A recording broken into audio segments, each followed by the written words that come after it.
Hey, Eugene. Uh, Good time of the Hey, day. Vlad. Good beginning of the year, I'd say, 2022. Awesome. Happy New Year. Happy New Year. Thank you. Happy New Year to you and Happy New Year to the negotiation practice community that I would like to introduce to everybody today. Happy New Year to all the people in the world. We have a great goal for all the people on the planet to practice negotiation and become better. So I would like, and thank you so much for accepting my invitation, joining here to talk about negotiation practice community today, Eugene. My pleasure, Vlad. I mean, we're all striving to improve our communication skills, and the negotiation is a big part of this. So, I'm glad to share the experience, and I'm happy to be here with you today. Awesome. Thank you. And I wanted to start from talking a little bit about negotiation practice community. And you and I have been hosting in negotiation practice community more than a year. And we know very well all the people who are practicing here. And we are excited about negotiation, different tools. We even invented our own tools in a way by tweaking and by tuning in to certain things, certain details of that, and we'll talk about this later. But in general, I wanted to invite everybody to join negotiation practice community for your practice. You will find a lot of like-minded people here who are excited about trying it out, not knowing how to get a feedback, maybe thinking like I can give it a try, but I don't know how it feels, and maybe trying once or twice and then get discouraged, but then looking for other people to help them to understand how to make it better. And this is a place to do that. Yeah, 100%. I mean, the importance of practice cannot be overestimated. And, people often stumble upon the community or enter the community once they read a few books or just one book on negotiations. Majority of it is coming from the FBI tool sets such as Chris Voss and the other gentlemen that make the living teaching communication skills and coaching negotiations. And the majority of time people, they try these tools, they see the amazing results that they're getting, and they think that, they're kind of on top of the world right now. And in a sense they are, because no one else is accustomed to empathy. No one else is accustomed on how it actually feels and how to practice it. And, that's the place, negotiation practice community, to explore different part of communication styles, empathy in essence, and get a deeper understanding of what the empathy is, because it's not so obvious. It's really hard to get a perspective on what empathy is and actually experience it firsthand. Not only when you're applying tools, but when you get a sense of how it feels when these tools are applied, the empathy communication tools applied to you. Yeah, absolutely. And there is a big difference between reading a book, watching the video is really important too, master classes or other people practicing, but then actually engaging in the practice and trying it out firsthand with the shaking hands and shaking voice and then anxiety and everything, and experiencing it yourself and then getting unbiased feedback, that is just invaluable.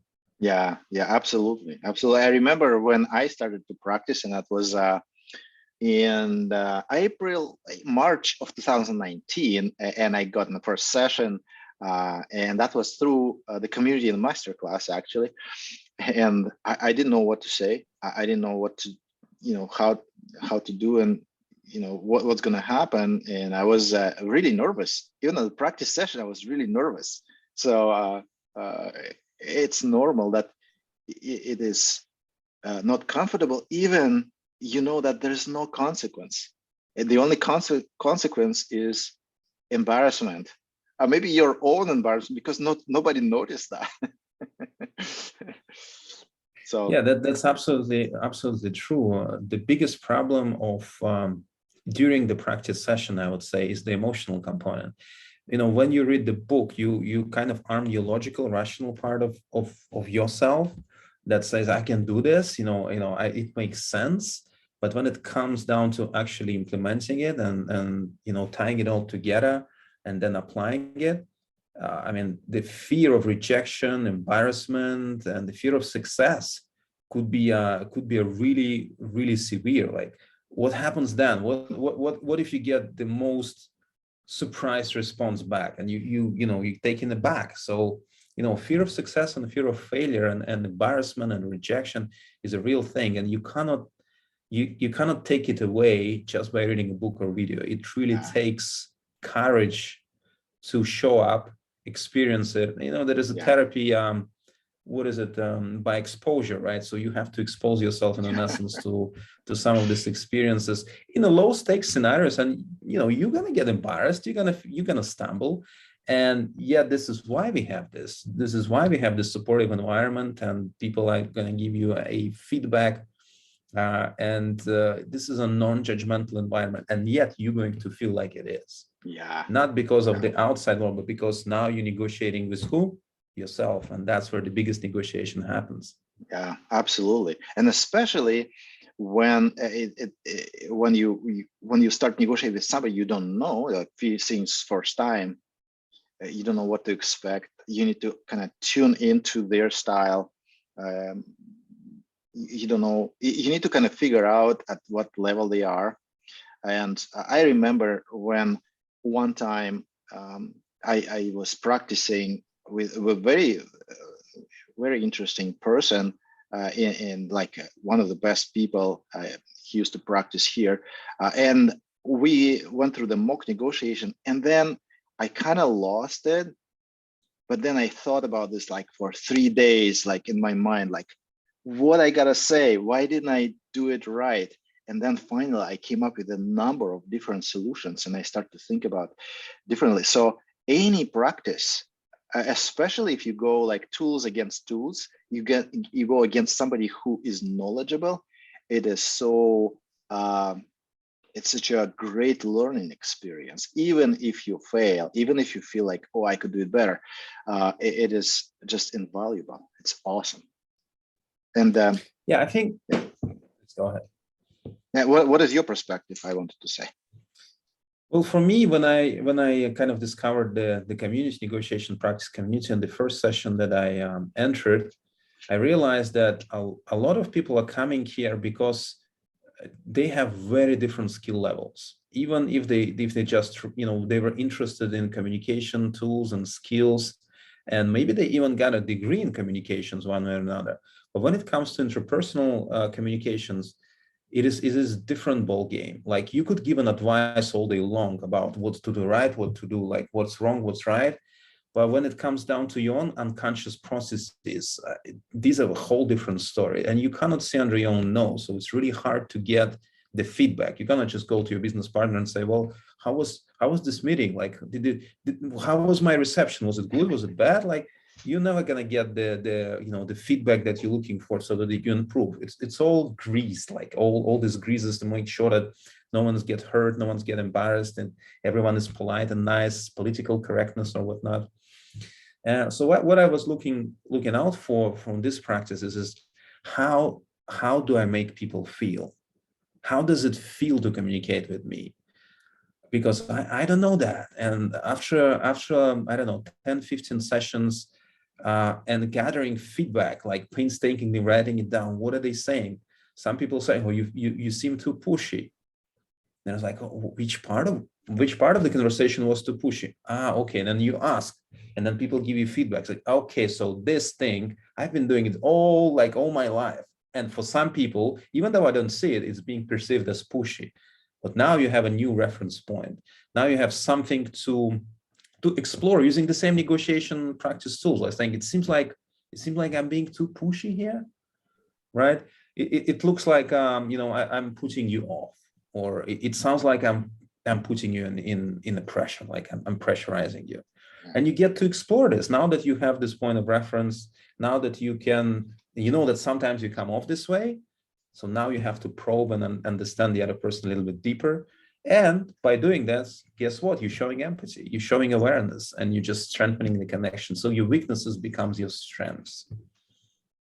Absolutely, absolutely. I totally agree with that. You actually experience certain things for the first time when you start practicing. And what is important, you negotiate with someone and another 5, 6 people watching you, and they all give you feedback. It's just amazing. Some of the people get it very good, and they can actually give you a dynamic feedback right in the chat, because we are practicing the Zoom. We can actually get a feedback right away and say, "Oh, okay, I need to label more, or I need to nurture more, or I need to ask a interrogative question or calibrated question," how Chris Voss is calling them, right? So, and that is great. That is great. So you can actually adjust. You can be flexible, nimble, and improve your skills. And I'm wondering about your experience of being a member and a practitioner versus starting to facilitate sessions and then see how you can actually help others to get better. So what is your experience, Eugene, about jumping in the role of a facilitator and host? And you being master host, that means you are facilitating practice sessions for more than 6 months. So how in your perspective, your own negotiation style changed due to that process? Yeah, that's a great question. Thank you. So what I noticed basically once I started attending the sessions, and what I noticed is people facing a pretty much universal problems in their communication skills or a communication journey that they're trying, the skills that they're trying to improve. And from my side, what I'm noticing, it is the emotional aspects of communication. It is not the tools, it is not the tricks or strategies. It is literally just being calm when you're communicating. And I started to develop my own set of tools to practice with people, to test them out, to see if we can actually take control of the emotional dynamic, if we can actually reduce the intensity that people feel when they're approaching even a practice session. Because logically they understand that logically everyone understands that when you're entering the practice session, it's a safe place, there's nothing to worry about. And yet, because when we do sessions, we try to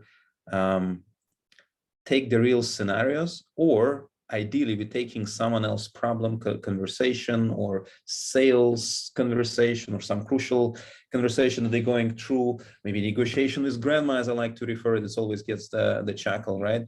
And in essence, the negotiations with your family members, I think, are the hardest. The reason for that is because there are a lot of emotional triggers present. What happens when we get triggered, whether it's a small or big trigger, we lose the control, and we start, it's literally someone is just knowingly or unknowingly pressing your buttons and you start reacting. So how do you take control of this dynamic? How do you not fall prey for this thing? And that's what I'm looking out for when I'm practicing, when I was going to the practices. How people respond? How do you calm them down? They already know the material, they already know what to do, but yet when you're in the weeds, when you are going through the conversation, people get overwhelmed. They not only get overwhelmed because they don't know the scenario very well, or they do know scenario, but they do not know the counterpart. So like they're being cautious, overly cautious of how they're being perceived. And the way it comes out is becomes an internal dialogue. So first of all, you have this internal dialogue that says, oh my God, what do I say now? How am I being perceived? Like what's going to happen if I do this and that? And then some part of you is trying to communicate this. And then on the other side, it's the same thing that happens. So it's like at least 4 people being in negotiation, even during the practice. And this is a low stakes scenarios, right? So you can only imagine how much stress, anxiety, tension, worry people are experiencing being in a real, real life scenario. So emotional aspects is incredibly important, and pretty much universally across different negotiation communities and teachers, they say that delivery, it's all in the delivery. It's not so much the tools, but how you wield the tools. And the way I like to explain it, like it's the hammer, right? And you need to hammer the nail. That's the outcome. The nail is right in the wall. Well, you could probably hammer the nail very easily with the stone if you know how to wield it. If you have a good muscle control, if you have a good aim, it's not a problem. But if you have a shaky hand, if you have a hangover, for example, the chances, the difference between hammering this nail and hammering your fingernail, that's the emotional state. That's really is how you're approaching, the results that you're going to get. So yeah, absolutely. being a master host and seeing this across the board, even the inexperienced negotiators, in some scenarios they will be like super smooth, but in the others where there are emotional triggers, where there's something that they can relate to, they start losing control. So emotional aspects, emotional dynamic delivery is the key in communications. Do you start seeing all of this when you started hosting? It became more obvious because if you want to learn something, try to teach it. Like if you cannot explain something in a plain, simple language, like you're speaking with a 5-year-old kid, means that there are some aspects that you still haven't internalized and haven't been able to put it into words and conceptualize it. So once I started hosting, it's kind of supercharged my ability to become super aware of those things, how to convey it. How do you convey it and then coach people through this so they get like immediate results within 20, 30 minutes that they can take away and implement in their day-to-day life. Absolutely. Yeah. Yeah, so that's a flow of practice sessions in a sense, and different hosts have different ideas on how to approach this. You already voiced this, Vlad. Some people love to use Zoom chat to give a quick tips and saying like, okay, try to do this, try to do that. For myself, I prefer just to stop it, like stop right here and try something else. For my side, I see when the conversation becomes a conflict. Once it becomes a conflict, once it becomes a fight or flight kind of a thing, it's just not moving anywhere. So a lot of time it's just counterproductive. So I prefer to stop it and manage the conversation, to kind of break it apart, say, try this, try that, kind of reframe it a little bit and try again, implement the feedback.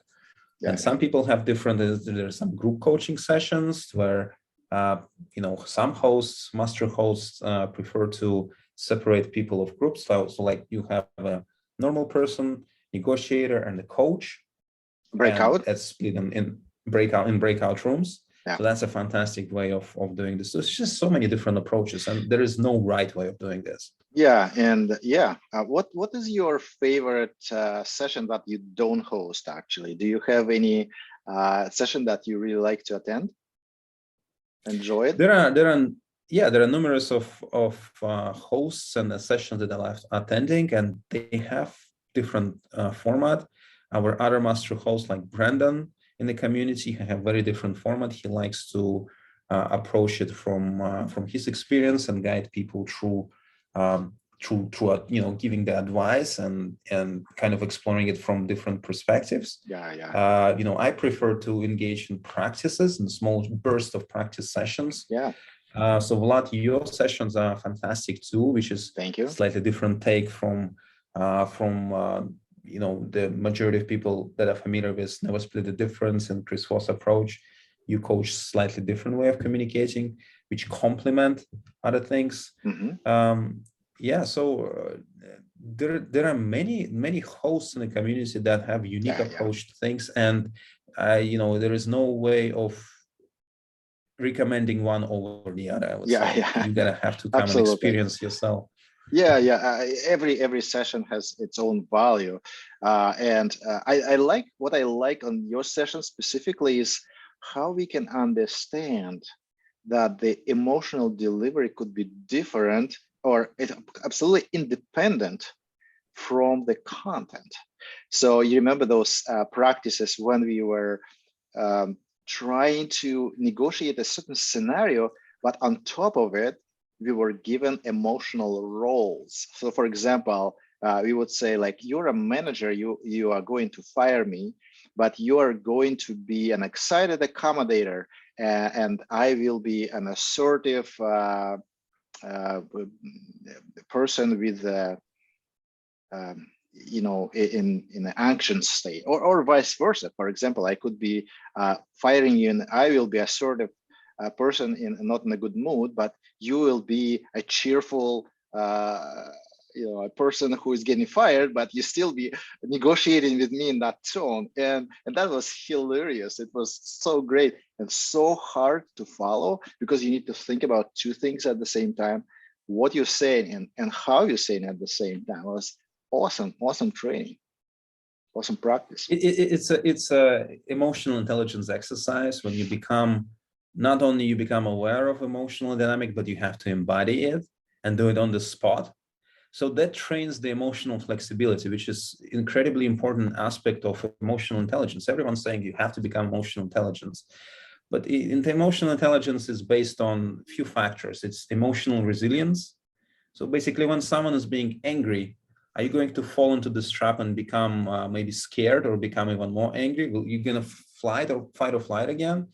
Or you going to become curious, right? If someone's swearing at you, it's like, wow, man, you're in a lot of pain right now. What's happening here, right? So the delivery itself, and when angry person faces this approach, and the pressure, the curiosity pressure of one of you is going to win, right? So adopting different emotional dynamic during the practice sessions teaches you that you could approach and you could say the same thing with the very different delivery, and you're going to have dramatically different results. Yeah. The emotional message is actually maybe bigger than the verbal message.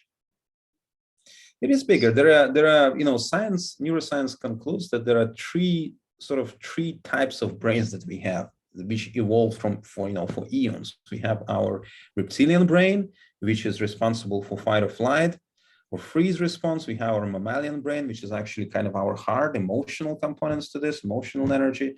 And then we have our neocortex, which is rational, logical part of the brain or communication. But it is the emotional drivers that are decisive in the outcomes that you're getting in any conversation. People will never remember what you said to them, but they will always remember how you make them feel. Yeah. So your goal should not be to cut the deal per se. It is there, but your goal should be to understand whether there is a deal to be cut at all, and if it's going to be productive for both parties. Yeah, you're going to benefit from this, and only then you can slowly decide if it's the right step to take for both of you and engage in collaboration. Yeah, I like to get back to what you say before, what people experience when they start to practice negotiation, then they get anxious and they get scared, uneasy, and experience all this feelings of embarrassment, fear, whatever. And my experience of that is when I start to focus on getting the result. And this is what Jim Camp, by the way, he has a very famous corporate negotiator and has his own school of negotiation. And I am seeing that Chris Voss quotes Jim Camp on a number of occasions as well. So he's saying, if you focus on what you cannot control, then you're going to lose anyway. So you need to focus on what is in your control, your behavior, your emotion, what you say, how you say it, and your mission and purpose. So it's a really good basis here. So I would say, like, when I start to focus on getting the result, like winning negotiation, and many people actually fall into this trap. Many inexperienced negotiators fall into this trap. They start to want the outcome, and when they start to want the outcome, they start to lose. They forget about tools. They forget about how they say it. They start to arguing, fighting back with people, and essentially they kind of becoming pushers, becoming pushers rather than negotiators. So this is what we practice here to kind of unwind that bad behavior and replace it with a good behavior, a good pattern, and focus on what you say how you say it, with which expression, maybe analyzing the emotional state of the other part, start seeing the other side more. I actually enjoy the session of the active listening on Thursdays from Pasha. This is awesome. And Pasha was a professional hotline listener at some point, before, long ago, and his practice is really helping me to unwind my bad behavior and becoming active listener. Very helpful. Yeah. Active listening is one of the key components here. The sense of the way I understand active listening in a simple way is active listening is you creating a space for the other person to be. Whenever they put there, like if they are being very judgmental, even if it's towards you, very aggressive, or like unacceptable behavior by your standards, and if you're able to create this space, in other ways, it could be called distance. When you are listening, so you're fitting into the stream of information that they're giving you, so you're engaging them, but you're not reacting to them. You're creating the space to respond. And other people describe it in different way. I like how Ed DeGia, I'm sorry if I'm butchering the surname, explain it, and he puts it in this way. Imagine you're at the negotiation table. Whatever they're saying to you, no matter what the emotional dynamic, whether they're being super aggressive or super nice, these are the things that they put on the table, literally. So they put it on the table. Your job is to become curious. What is it that they're putting there? Try to look at it from a different angle, explore it a little bit, feed it back, ask them about whatever they're putting on the table. So that's the act of active listening. And that's actually what we're practicing in negotiation practice community. It's the active listening, awareness, and empathy. Absolutely, absolutely. That's awesome. Thank you very much for sharing your ideas, Eugene. It's a pleasure. What I find in the negotiation practice community is there's a lot of people who is really exciting to talk to, very empathetic. People know how to speak, and we kind of picking it up from each other, and we becoming more of people like that. So it's a community of empathy, essentially, community of good communicators, and I really appreciate it. This is a great gift for me in the past couple of years. I think I'm transforming and become a different person. I'm seeing how other people transform. It gives me a lot of I speak right from my heart that I can help people. This is great, and I hope that others will appreciate it, including Black Swan Group and Chris Wozderigant and others, and they would help us to grow and help us to get better at what we do. And I would like to invite everybody to come and practice negotiation with us. We have more than 10 sessions every week. I post a schedule every week for people in the community, and everything is free. You can come and practice what you need.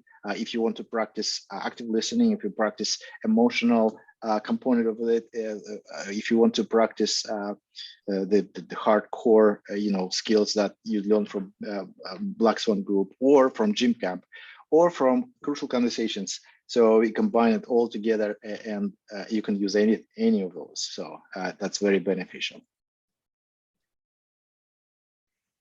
100%. And thank you, Vlad, for making it, for continually pushing the envelope and bringing in new people, new hosts, and keeping it all together. This is really, really important job that you're doing. Thank you. Thank you so much. Thank you for your support, and let's continue being awesome. Let's do more awesome. Take care. Stay curious. Bye now. Bye-bye.